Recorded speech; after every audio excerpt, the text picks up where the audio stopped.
Hello friends, welcome back to my channel. আশা করি সবাই ভালো আছো, আমিও ভালোই আছি।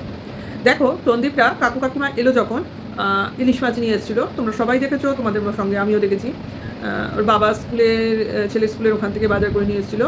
তা সেই মাছের মাথাটা ওদের ঘরে রয়ে গেছিলো। বাজার হাট সমস্ত খেয়ে গেলেও মাছের মাথাটা রয়ে গেছিলো। তার মানে ফ্রিজের সবটা খালি করে যায়নি। মানে বলছিল না আমরা ফ্রিজের সব কিছু খালি করে গেছিলাম, তা নয়, মাথাটা ছিল। মাছগুলো তাদের খাইয়েছে, মাথাটা খাওয়ার সময় হয়নি। হবে কী করে? আগের দিন এলো, পর দিন ঘুরতে গেল, তারপর দিন আবার ঘুরতে গেল, বাড়িতে আর কতক্ষণ ছিল আর রান্না করে খাওয়াবে? এরম লোকই বা কোথায়, আর খাওয়াবার সময়টাই বা কোথায়, তাই না? কাজেই বাইরে বাইরে ঘুরেই তাদের দিন কেটে গেছে এবং এরা মাছের মাথাটা বাঁচিয়ে রাখতে পেরেছে। তার জন্য কি না, বাজার করলো, সামান্য কিছু করে আনলো রুই মাছ, কিন্তু ইলিশ মাছের মাথা বলে কথা, সেটা কী দিয়ে খেতে হবে? কচুর শাক। তা কচুর শাক কোথায় পাওয়া যাবে? টনদীপ্তেরও আছে জলে জঙ্গলে মাঠে ঘাটে, কিন্তু সেখানে কচুর শাক বোধহয় নেওয়া যাবে না, নাকি ভগবান জানে, সেটা নিল না। কোথায় গেল না, সেই ঠাকুমার বাড়িতে, যেই ঠাকুমা ওদের বাড়িতে নিরামিষ খেতে আসেন, মাঝে মাঝে টুকটাক কাজকর্ম করেন। হ্যাঁ, যেটা দেখায় না, কিন্তু একটু একটু কি বোঝা যায় না? হয়তো যায়। তরকারিপাতি কেটে বড়ি দেওয়ার সময় সাহায্য করে, এরকম খুচুর খাচুর সাহায্য তো উনি করেন, বোঝাই যায়। যাই হোক, তার বাড়িতে চললো টন্দীপ এবং টন্দীপের মা কচুর শাক আনতে। আমি তো ভাবলাম তার বাড়িতেই বুঝি কচুর শাক আছে, অ্যাকচুয়ালি নয়। তাহলে তার বাড়িতে যাওয়ার কারণটা কি? তার বাড়ির হোম ট্যুর করাতে নিয়ে গেল টন্দীপ। তা হোম ট্যুর, মানুষের পয়সা হলে না জানি কত দম্ভ জন্মায় মনে। নিজে কি এক বাড়ি তৈরি করতে পেরেছে, তার জন্য লোকের কুড়ে ঘরটাকেও হোম ট্যুর বলে ব্যঙ্গ করতে বলে না টন্দীপ। একটা ছোট্ট কুড়ে ঘর, ভাঙা বেড়া দিয়ে কোনোভাবে তৈরি, সেখানে একজন বয়স্ক মহিলা থাকেন, তার কিছু আত্মীয় স্বজন অবশ্যই আছেন। দুই নাতনির কথা শুনতে পেলাম, বিস্তারিত তো কিছু জানিও না, শুনিও নি। তা সেই ঘরের একটা জমির একটা দিকে ওনার থাকার জায়গা, আরেকটা দিকে ওনার রান্নার জায়গা। আগেকার দিনে এটা ছিল ভাই, আমাদের বহু দিন আগে, মানে পুরনো আত্মীয় স্বজনদের বাড়িতে গ্রামে গঞ্জে যদি গিয়েছি তো দেখেছি, রান্নাঘরের সঙ্গে ঘরের যোগাযোগ থাকতো না। এমনকি একদিকে ঘর থাকতো, তা আরেকদিকে রান্নার ব্যবস্থা থাকতো, আরেকদিকে একদমই বাড়ির একটা কোনার দিকে যেখানে কেউ যায় না, ওই দিকে টয়লেটের ব্যবস্থা থাকতো। এরকম ব্যাপারটা, তোমার পুরো ব্যাপারটা খুব দূরে দূরে থাকতো। তা এরকম আমি দু এক জায়গায় গেছি, যাইনি তা নয়, আমার একদমই ভালো লাগতো না এই ব্যাপারগুলোর জন্য। মানে ওই টয়লেটের ব্যাপারটা একদম সেপারেট। আমাদের তো জন্ম থেকে আমরা কলকাতায় থাকি, কাজে কলকাতায় তো জানো তোমরা নিশ্চয়ই, প্রপার কলকাতায় তোমার সবসময় একই জায়গায় সবটা ফ্ল্যাট সিস্টেম। আর অ্যাকচুয়ালি আমাদের বাড়িটা অনেক ছোটো থেকে, অনেক আগের হলেও কেন জানি না ফ্ল্যাট সিস্টেমের বাড়ি ছিল। ওই অতকাল পুরনো বাড়ি হলে কী হবে, প্রায় 100 বছরের পুরনো বাড়ি তো আমাদের, কিন্তু ফ্ল্যাট সিস্টেম বাড়ি। মানে একতলা দরজা বন্ধ করে দিলে পুরো ফ্লোরটা আমাদের, দোতলায় পুরো ফ্লোর আরেকজনের, এরম ব্যাপার। হ্যাঁ, আর সিঁড়িটা কমন, যেমন ফ্ল্যাটে হয়। অ্যাকচুয়ালি অত পুরনো বাড়ি এরম সিস্টেমে তৈরি হয়েছিল। তা আমরা যে বাড়িতে থাকতাম আগে, ওটা আমাদের ভাড়া বাড়িই ছিল আমার ছোটোবেলায়, এবং খুব ছোটোবেলায়, জন্মের কথা বলছি, আমি ভাড়া বাড়িতেই জন্মেছি। কিন্তু একটু বয়স বাড়ার সঙ্গে সঙ্গে, একটু কেন অনেকটা, যখন আমি স্কুল ফাইনাল পাস করি, তখন আমাদের ওই বাড়িটাই আমার বাবা কিনে নেন। হ্যাঁ, ভাড়া শুদ্ধই কিনে নেন। তারপর সেই ভাড়া উঠে যায় এবং আমরা আমাদের মতো পুরো বাড়িটা নিয়ে থাকতাম। তারপর এক সময় মনে হয়েছে অত বড় বাড়িটা, মাত্র 3 জন লোক, সেই জন্য আমরা একটা পোর্শন ভাড়া দিয়ে দিয়েছিলাম। এখনও ভাড়াই আছে, কী করা যাবে, অত বড় বাড়ি তো মেনটেন করা যায় না, সেই জন্য। তা এইটা হলো ব্যাপার, কথাটা সেটা না। কথাটা হচ্ছে আমি ভাড়া কেনা ওটা প্রশ্ন না। প্রশ্নটা হচ্ছে আজ আমার বিশাল বড় বাড়ি হয়েছে বলে কারোর কুড়ে ঘরকে আমি অশ্রদ্ধা, অবজ্ঞা, হেলাফেলা, মানে কি বলবো সেটাকে, মানে কি বলবো ওটাকে, তোমার হ্যাঁ হ্যাঁ করে হেসে সেটাকে ছোট করে দেখাতে পারিনি। এইটাই বলার উদ্দেশ্য, ছোট করে জিনিসটাকে যতটা ছোট করে ও বলতে চাইলো, আমাদের কিন্তু বুঝতে কোনো অসুবিধা হলো না। তা ভদ্রমহিলা তার মতো থাকেন ওখানে, ভাঙাচোরা কোনো অভাবের বাড়ি বোঝাই যায়, কিন্তু তার মধ্যে গ্রামেগঞ্জের কী ব্যাপার হয়, তোমার আদারে ভাদারে সবজি লাগানো যায় এবং কুচখাত জিনিস নিয়ে এসে রান্না করে নেওয়া যায় বলে শুধুমাত্র সবজি বলছি, মশলাপাতি, তেল কিনলেই তোমার মোটামুটি খাওয়ার জোগাড়টা হয়ে যায়। এত বেশি তোমার সমস্ত জিনিসটা তো কিনতে হয় না। যেমন ধরো না, টনদীপদেরই একটা কচুর শাক নিতে তারা কোথায় চলে যাচ্ছে, আমাদের তো কচুর শাক নিতে গেলে বাজারেই যেতে হবে, এবং এখন তো কচুর শাক কেটেই বিক্রি হয়, আমরা কাটা অবস্থায় নিয়ে আসি, প্যাকেট প্যাকেট করাই পাওয়া যায়। যাই হোক, সেটা কথা না, কথাটা হচ্ছে তাহলে ওই দিদার বাড়ি গেল কেন, হোম ট্যুর করাতে কি? অ্যাকচুয়ালি না। তা খানিক্ষণ পর বুঝলাম ওনার বাড়ি থেকে দা নিয়েছে। আমি তো ভাবলাম বাড়ি থেকে ঘুরে এসছে, ওই দিদিমার জন্য হয়তো কিছু নিয়ে এসছে, সেটা হাতে করে দেবে, প্লাস হয়তো তার বাড়ি থেকে কচুর শাক একটু নিয়ে আসবে। ও মা, ঠন ঠন একদম। আর মানে লোকের থাকলেই যে লোক দেবে, সেই ব্যাপারটা সবার ক্ষেত্রে হয় না। দেওয়ার জন্য না একটা বড় মন লাগে, নিতে গেলে সবসময় হাত এরম করে রাখে, কখনো তো এরম জিনিসটা নেই, কাজেই সেই বড় মনটাও ওদের নেই। যাই হোক, খালি হাতেই গেল, হাতে একটা ব্যাগ ছিল, সেই জন্যই আমি ভেবেছিলাম, পরে বুঝলাম ওই ব্যাগে করে কচুর শাকগুলো বয়ে নিয়ে আসবো। তাহলে ওই দিদার কাছ থেকে কী নিল, একটা কাঠারি নিল, হ্যাঁ কাঠারি বা দা যেটাকেই বলো না কেন, সেটা নিয়ে গেল কচুর শাক কাটবে বলে। তা বললো তো দিদার বাড়ির থেকে কচুর শাক দেবো, অ্যাকচুয়ালি তা নয়, ওটা পাশের জমি, ওটা দিদার জমি মোটেও নয়, কারোর ফাঁকা জমি বা মাঠঘাটে যেরকম হয়ে থাকে জলা জঙ্গল, তার মধ্যে তো কচুর শাক জন্মায়।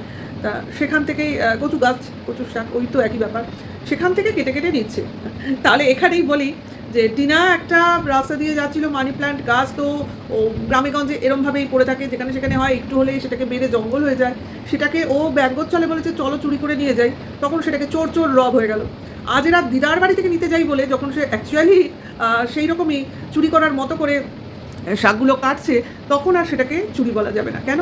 কারণ ওটা দিদার বাড়ি, অ্যাকচুয়ালি ওটা দিদার বাড়ি নয়, ওটা পাশের মাঠে হয়েছিল এবং সেখান থেকে কাটছিল। একটি লোক যাওয়ার সময় ব্যঙ্গোচ্ছলে বলেও গেল, সেটাকে সন্দীপ কায়দা মেরে ইয়ার্কি করে বলে কাটিয়ে দিল, সঙ্গে সঙ্গে ওর মাও ইয়ার্কি করে। আরে তোমরা ইয়ার্কিরই তো বস্তু, তোমরা যা যা কাণ্ড ঘটিয়েছো, তোমাদের সম্বন্ধে গ্রামে যা যা ঘটনা আছে, তো লোক ওরকম দু চারটে কথা বলে চলে যাবে, এটাই তো স্বাভাবিক। হ্যাঁ, যাই হোক, তো সেই কচুর শাক নেওয়া হলো এবং ওই লোকটা বলার পর হয়তো সেই দিদার বাড়ির পিছন দিকে যে কচুর শাকগুলো আছে সেগুলো নিতে তাড়াতাড়ি করে চলেছে, মানে দেখাবার জন্য, ওটা দিদার বাড়ির দেওয়াল। এই দেখো, আমরা মাঠঘাট থেকে গ্রামেগঞ্জে এইভাবে কালেক্ট করাকে কেউ চুরি করা বলে না, এটা আমরা পরিষ্কার মতোই জানি। কাজে একটা আমরা ওই টিনার নেগেটিভ দর্শকদের মতো চুরি বলবো না, কিন্তু ওটাকে যদি ওরা চুরি বলে তাহলে এটাকে কি বলবো, চোরের উপর বাটপাড়ি। যাই হোক, সে কচুর শাক নিল, এইবার ফেরার পথে দাঁটা দিতে গেছে ওদের বাড়িতে। তো সন্দীপ যেন জানে না ওই দিদা নিরামিষ খায়, যেহেতু ওর মানে কি বলবো, ওই লোকটা মানে ইয়ার্কি মেরে যাওয়ার পর ওর বোধহয় বুদ্ধিপ্রশ্ন হয়েছিল বা ও একটু নার্ভাস হয়ে পড়েছিল, তার জন্য বোঝাতে চাইলো যে দিদার বাড়ির কচুর শাক যখন নিয়ে যাচ্ছি, কাজে দিদাকে নিমন্ত্রণ করো। তা বলেই আবার বলতে বসলো, না দিদা তো নিরামিষ খায় না, মা বললো, তারপরও বললো, মানে হ্যাঁ না খায় না, যেন তুই জানিস না, দুদিন আগেও বলতি নিরামিষের দিন এসে দিদা খায়, অন্য দিন তো খাবে না, নিরামিষ খায়। অ্যাকচুয়ালি তোরা নিরামিষের দিন, উনি জানেন এদিন নিরামিষ হয় তাই চলে আসে, তাই তোদের কাছে দুটো খায়, এই তো, একটা কথা না। তা কচুর শাক এলো, কচুর শাক কাটা হলো, কচুর শাক রান্না হলো সেই ইলিশ মাছের মাথা দিয়ে, ওকে, সঙ্গে রুই মাছের ঝোল নিশ্চয়ই। যাই হোক, আজ এদের খাওয়া নিয়ে আর কত বলবো, ছেলের খাওয়া মাঝে মধ্যে দেখায়, বাবার খাওয়া তো সরিয়েই দিয়েছে, কিন্তু বাবা আজকে খেয়ে দিয়ে টিভি দেখতে বসেছেন। কেন? জিও ফাই লাগানো হয়েছে বাড়িতে, জিও ফাইয়ের জন্য কতগুলো চ্যানেল ফ্রি পেয়েছে। তাহলে সন্দীপ তোমার জিও ফাইবার লাগিয়েছে, ডিশ টিভি লাগাই, কারণ ডিশ টিভির ডিশটা সন্দীপের কাছে গামলার মতো লাগে, সেটা যেন ওপর দিকে হাঁ করে তাকিয়ে থাকে। কে তাকিয়ে থাকে? সন্দীপকে জিজ্ঞাসা করছি, কে তাকিয়ে থাকে ওপরে হাঁ করে?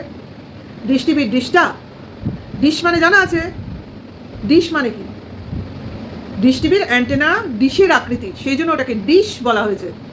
আর ডিশ টিভির ফুল ফর্মটা কি? হ্যাঁ, ডিজিটাল স্কাই হাইওয়ে।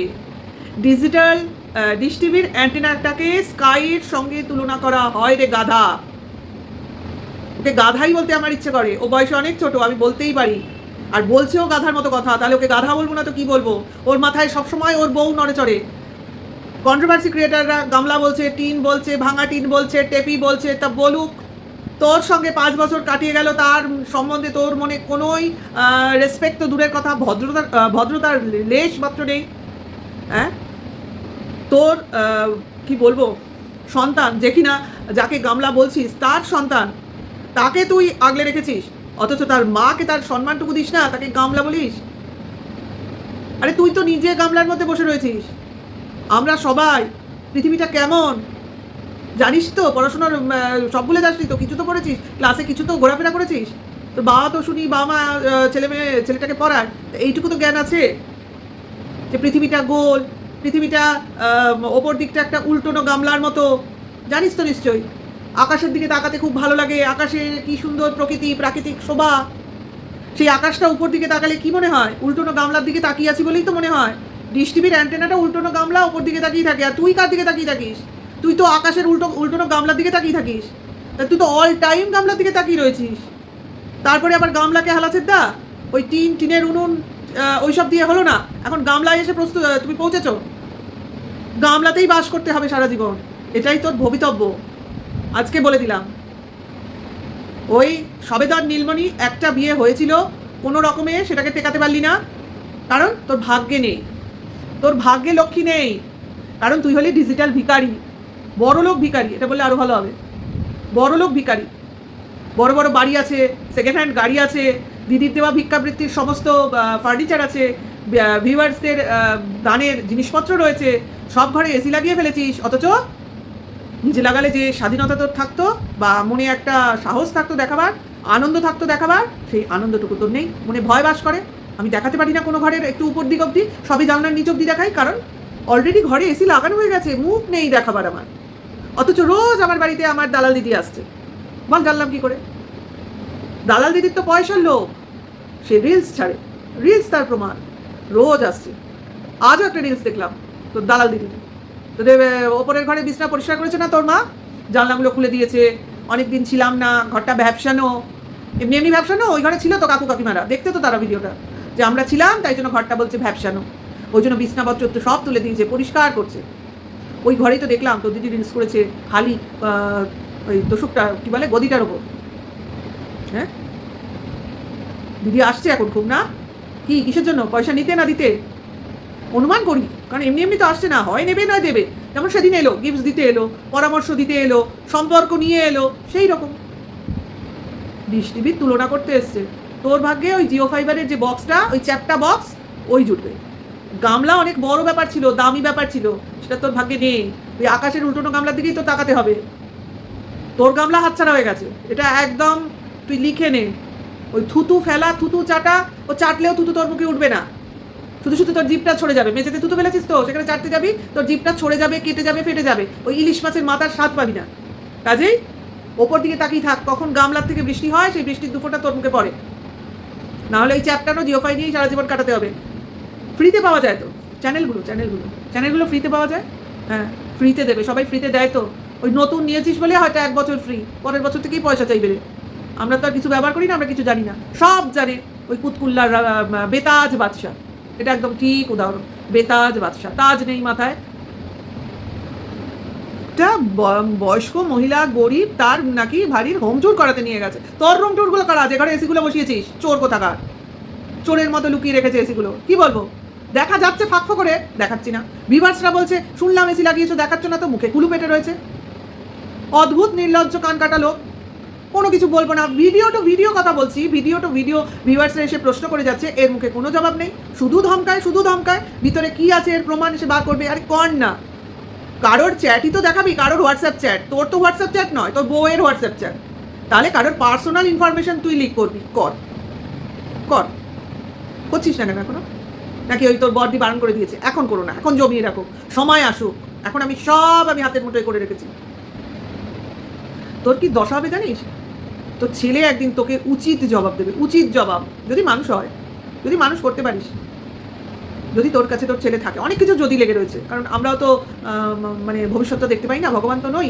এই সময় মনে হয় ভবিষ্যৎ যদি দেখতে পেতাম, তাহলে আরও ভালো করে ঝেড়ে কাপড় পরিয়ে দিতে পারতাম। যেমন মা তার তেমনি ছা, এছাড়া কিছু বলার নেই রে। কারণ মার শিক্ষা যেরকম হবে, ছেলে সেরকমভাবে শিক্ষিত হবে। পরিচয় ফুটে বেরোচ্ছে। কাকু কাকিমা এই গিফটস দিল, দেখাতে বসলাম। আরে আমরাও তো কাকু কাকিমার জন্য জিনিসপত্র কিনেছিস না?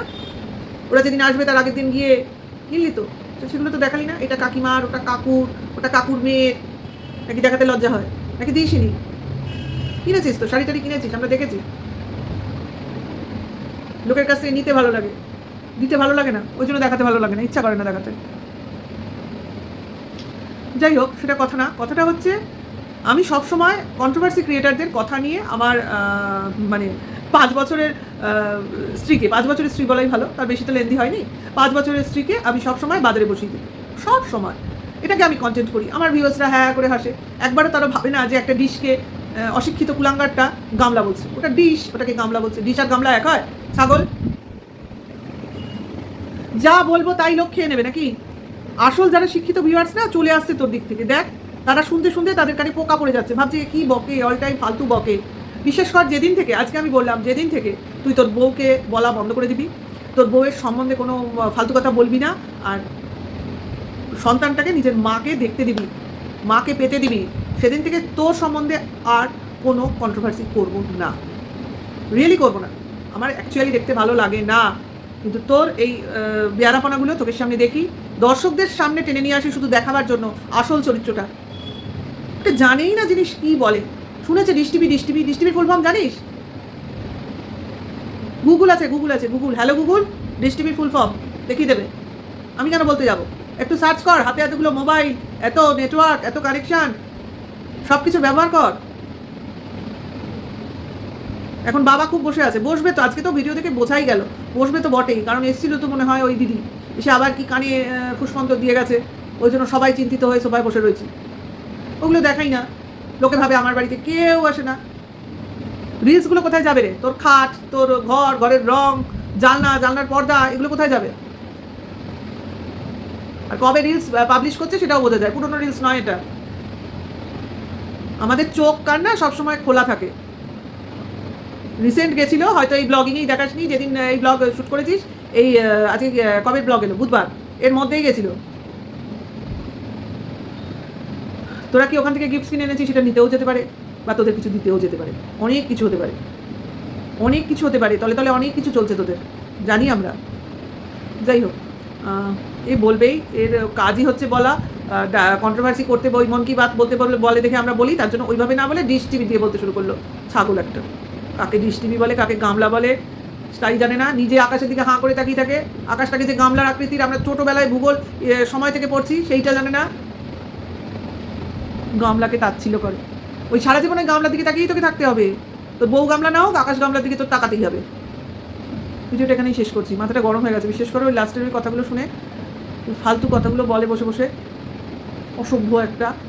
যদি ভালো লাগে তাহলে লাইক কমেন্ট শেয়ার করো, নেক্সট ভিডিও ওয়েট করো, এবং অবশ্যই করে আমার পাশে থেকে আমাকে সাপোর্ট করো।